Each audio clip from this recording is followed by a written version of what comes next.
before we do some practice problems, I want you to have down in your notes these generic reactions.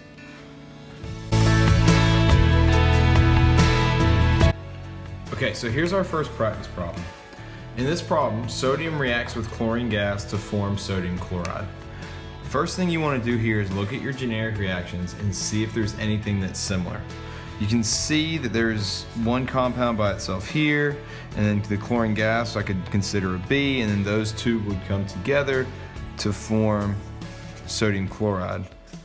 Now this should look very similar to one of your generic reactions. So if you look, synthesis is the closest to this generic reaction. So then therefore this is a synthesis reaction because sodium and chlorine come together to form sodium chloride. Alright, here's our second practice problem.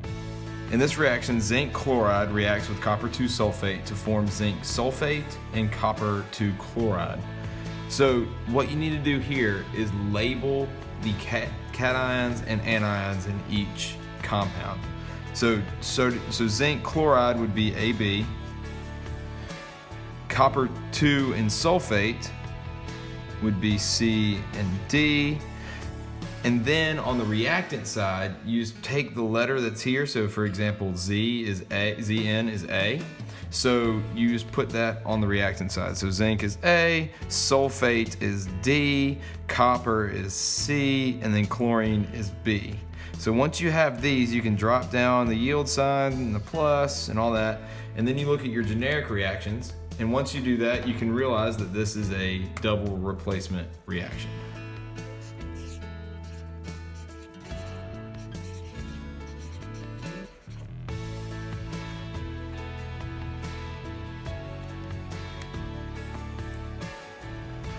Here's our third and final practice problem.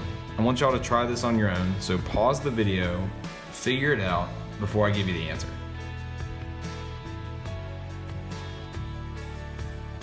Okay, so for this one, you have to label the cations and anions just like we did in the previous problem.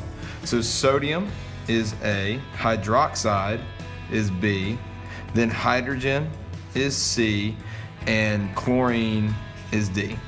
So if we look and we're trying to match the cations on the other side, we don't really see hydroxide on this side of the reaction.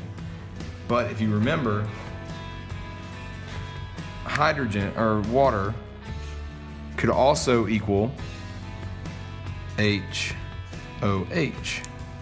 So if we look at it that way, you can see that sodium is still A, chlorine is still D, hydrogen is C, and then hydroxide is B. So if you look at it this way, this is a double replacement